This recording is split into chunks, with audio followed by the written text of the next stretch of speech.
You know how sometimes you're just tired of big phones? Like, really tired. You're in bed, phone hits your face.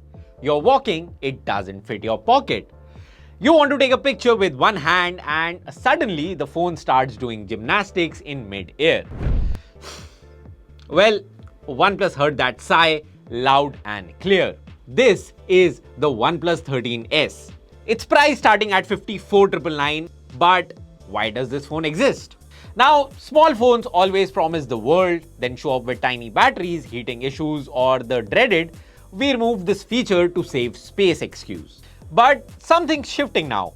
With phones like the Pixel 9a and the iPhone 16e, compact devices are starting to make a quiet comeback.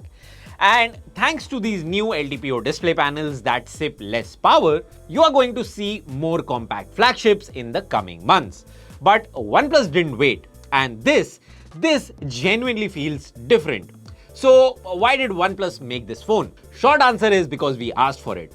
So what makes this any different from the last compact phone you forgot about a week later? Well, the fact that it's got the Snapdragon 8 Elite and they managed to stuff in a 5850 mAh battery.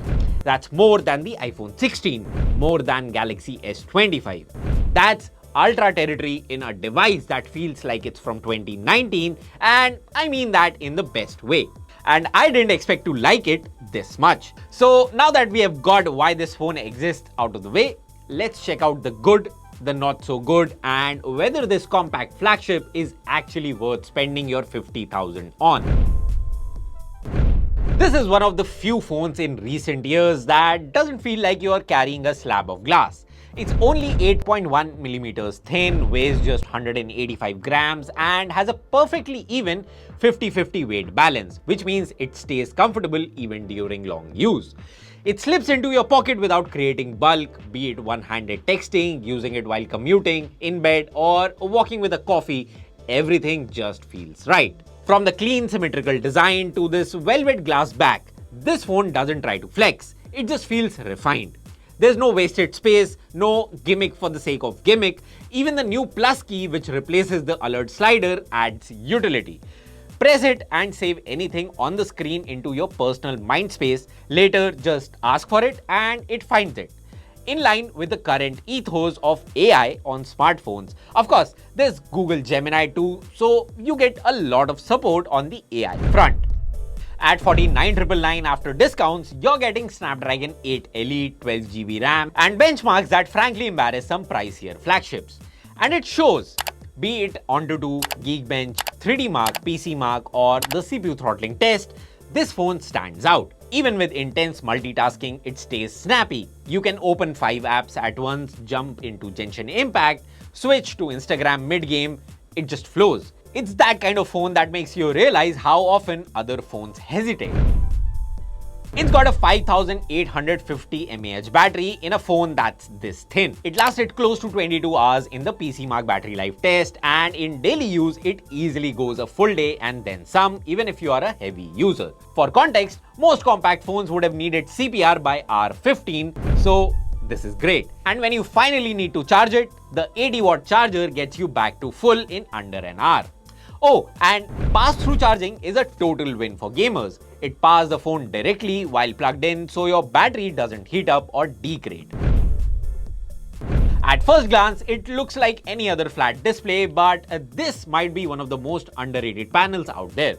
It's an LTPO panel, is Dolby Vision certified, and the Calman test results back it up. It's got an average delta E of 1.3, which means you get amazing color accuracy, be it scrolling through Instagram or watching a 4K HDR video.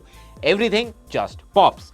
Not in a fake oversaturated way, but in a wow that actually looks how I remember it kind of way. It's also got a 99.3% sRGB coverage, which is excellent. It even works with wet hands and gloves. Legit, this thing could have survived monsoon season and your winter trip to Manali. This is not just good for a compact phone, this is flagship level good. Now, you can run BGMI at 120 FPS without any drops or lags. In our multiple BGMI sessions, it sat at 120 FPS almost consistently. Even the minimum was 105 FPS, which most phones can't even hit as a peak.